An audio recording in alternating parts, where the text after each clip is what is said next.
I Elforsk-projektet Energieffektiv belysning gennem fotorealistisk visualisering undersøger Aalborg Universitet, om det er muligt ud fra objektive vurderinger af realistiske lysvisualiseringer at nå frem til energieffektiv belysning.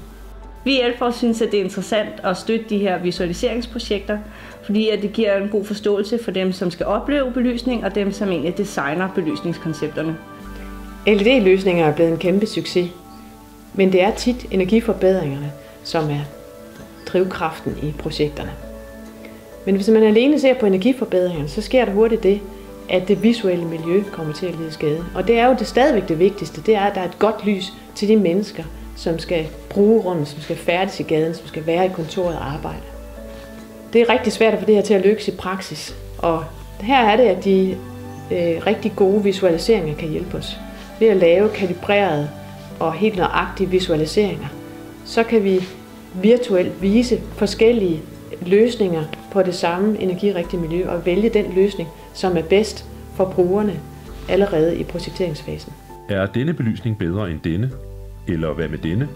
Er dette lysscenarie mere energieffektivt end dette? Eller hvad med dette?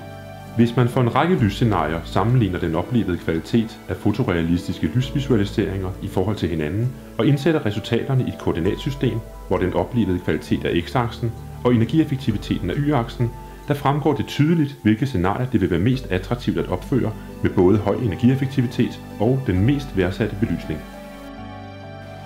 I denne film viser vi, hvordan et værktøj, som Aalborg Universitet har udviklet til at skabe fotorealistiske visualiseringer, kan bruges til objektivt at vælge gode belysningsløsninger, som samtidig er energieffektive. We propose to use two levels of metrics to qualify any lighting scheme. One level is objective. It's the energy efficiency, which I represent here along a vertical axis. This is the efficiency of the system. And the second parameter is the quality as rated by a panel of observers.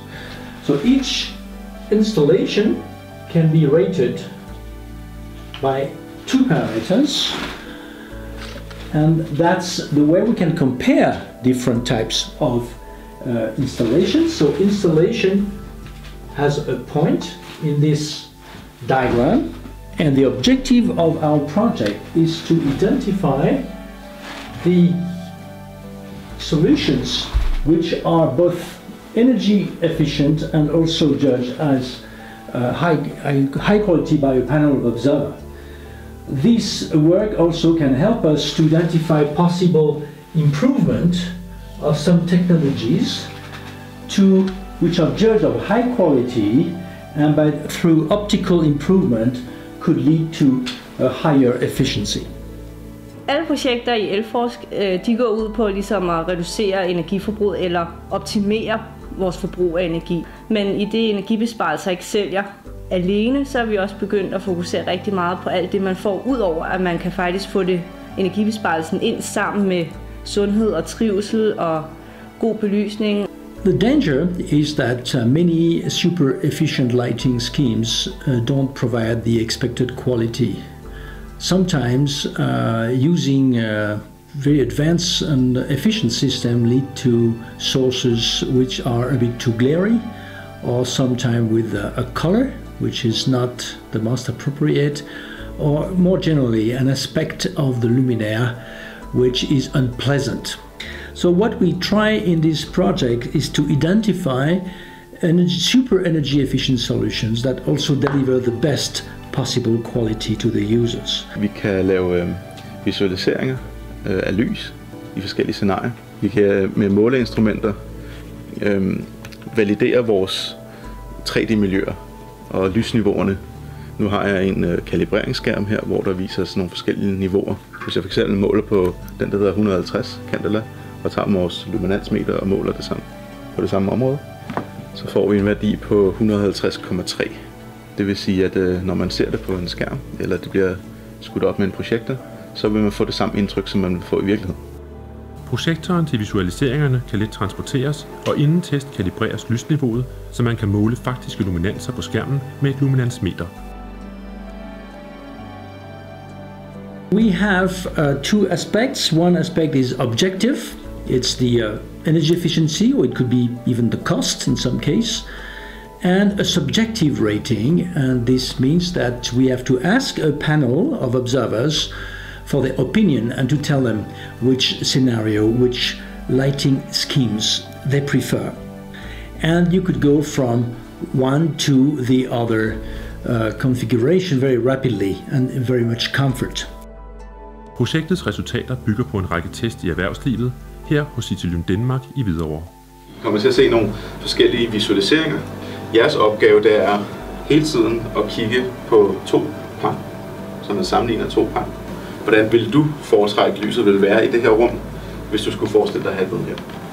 Og jeg skifter mellem de to par frem og tilbage.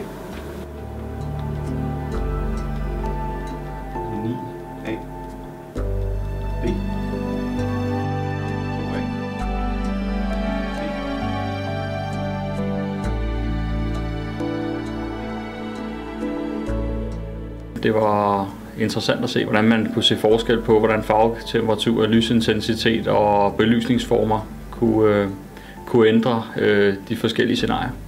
Jeg vil mene, at man kan bruge det en hel del i projekteringsfasen og idéfasen. Jamen det virker meget virkelighedstros, må man sige. Deltagerne, det bør alt andet end lige være beslutningstagerne og så brugerne. Jeg savnede lidt noget dagslydsindfald på nogle af billederne, for eksempel dels på sengestuen.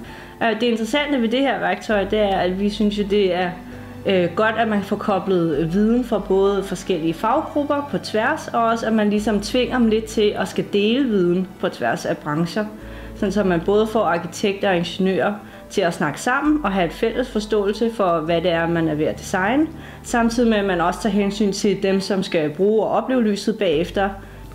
Og det, som er godt ved den her metode, det er, at vi kan lave mange forskellige scenarier relativt nemt, men samtidig sikre, at det faktisk er sådan, det kommer til at se ud. Deltager i forbindelse med visualiseringsprojekter, det skal være rådgiver og beslutningstager, og så selvfølgelig de arkitekter, som sidder med det. Jeg tror, det vil gavne beslutningsprocessen en hel del.